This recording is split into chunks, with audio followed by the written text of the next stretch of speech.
Hello friends, welcome back to my channel. दोस्तों, आज की इस वीडियो में हम बात करेंगे डिजिटल मल्टीमीटर DT9205A के बारे में कि इसको कैसे हम यूज़ कर सकते हैं। इसको यूज़ करने का तरीकाकार मुकम्मल आप लोगों के साथ शेयर करूंगा।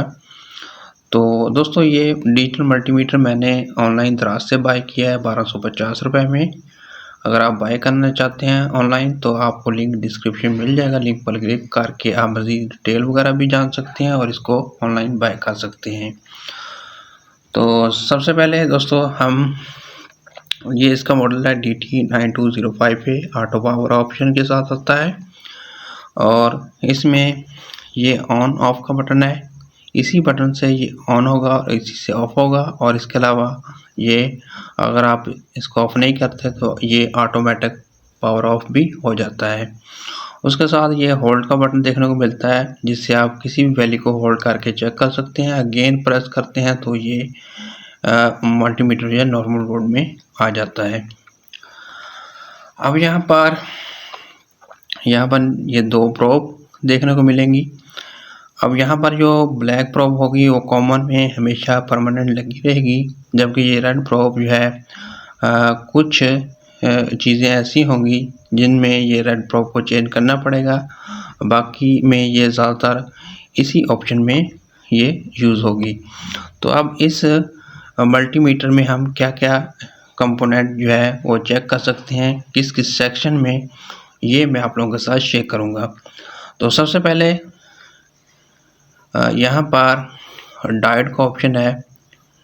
डायोड के ऑप्शन में मल्टीमीटर में प्रोब को कॉमन में ब्लैक को लगा लेना है और रेड वाली इस ऑप्शन पे लगा लेनी है।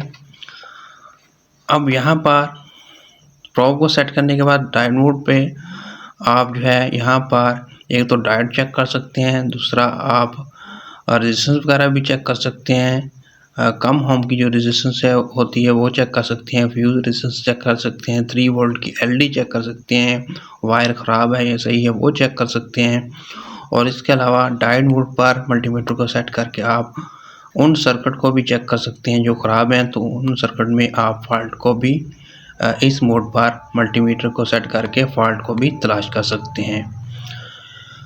उसके बाद आप यहाँ पर रेजिस्टेंस का ऑप्शन देखने को मिलेगा जिसमें आप 1 ओम से लेकर 200 मेगा ओम तक जो है मैक्सिमम रेजिस्टेंस चेक कर सकते हैं। तो यहाँ पर जो ग्रीन कलर में है ये यहाँ से आप रेजिस्टेंस को चेक कर सकते हैं। अब 200 का मतलब है कि 200 तक जो है आप यहाँ पर रेजिस्टेंस चेक कर सकते हैं। अगर कोई रेजिस्टेंस 200 से ऊपर की है तो आपने 2K सिलेक्ट करना है। तो 2K तक रेजिस्टेंस चेक कर सकते हैं।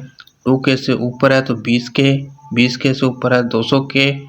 अगर 200K से ऊपर की रेजिस्टेंस है तो 2M, अगर 2M से ऊपर की है तो 20M, 20 से ऊपर है तो आपने 200M तक अपने मल्टीमीटर को सेट करना है। सेट करने के बाद आप यहाँ पर 200M तक मैक्सिमम रेजिस्टेंस को चेक कर सकते हैं।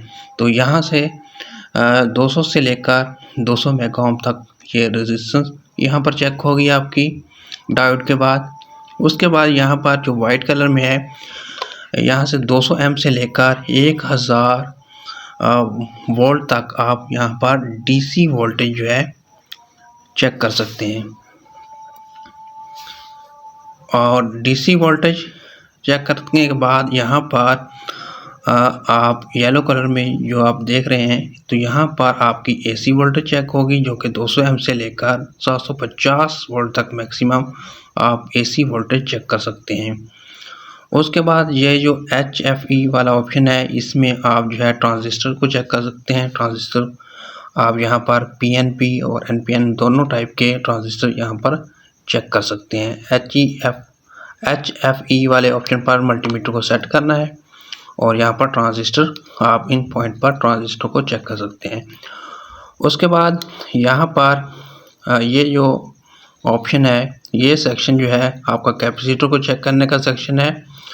तो यहाँ पर आप जो है polar capacitor, non polar capacitor दोनों को चेक कर सकते हैं। तो यहाँ पर कैपेसिटर को चेक करने के लिए आपने रेड प्रोब को इस मिली एम्पेयर वाले ऑप्शन पर लगाना होता है। उसके बाद आप यहाँ पर पोलर और नॉन पोलर दोनों कैपेसिटर को चेक कर सकते हैं। तो रेड प्रोब को आपने यहाँ पर लगा लेना है, उसके बाद पोलर नॉन पोलर दोनों कैपेसिटर को चेक कर सकते हैं। तो इसमें आप जो है 20 नैनोफैरेड से लेकर 200 UF तक का कैपेसिटर चेक कर सकते हैं। उसके बाद यहाँ पर अगेन वाइट कलर में जो आपको ऑप्शन देखने को मिल रहे हैं, इसमें आप DC एम्पेयर चेक कर सकते हैं। अब DC एम्पेयर चेक करने के लिए आपने इस रेड प्रोब को निकालकर MA वाले ऑप्शन पर लगाना है। इस सूरत में कि अगर जो DC एम्पेयर हैं 200 एम्पेयर तक हैं, मिली एम्पेयर तक हैं, तब आपने MA वाले ऑप्शन का सिलेक्ट जो है इस रेड प्रोब को लगाना है। अगर DC एम्पेयर ज़्यादा हैं तो तब आपने रेड प्रोब को इस 20A वाले ऑप्शन पर लगाना है। और यहाँ पर आपने एम्पेयर जो है वो 15 सेकंड तक मैक्सिमम चेक कर सकते हैं, यानी कि प्रोब को कनेक्ट आप 15 सेकंड तक मैक्सिमम जो है कनेक्ट कर सकते हैं।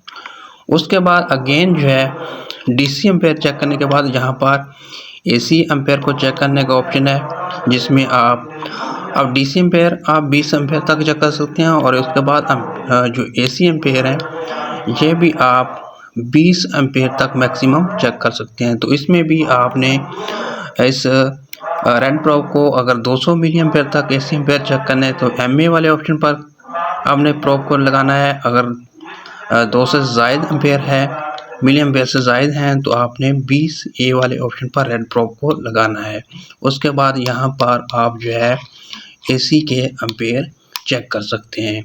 तो दोस्तों ये था इसको यूज़ करने का तरीका। तो किसी और वीडियो में मैं आपको प्रैक्टिकली भी यूज़ करने का तरीका बताऊंगा।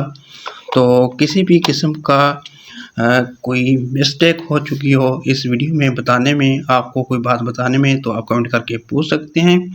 मिलते हैं दोस्तों अगली वीडियो में, तब तक के लिए अल्लाह हाफिज़।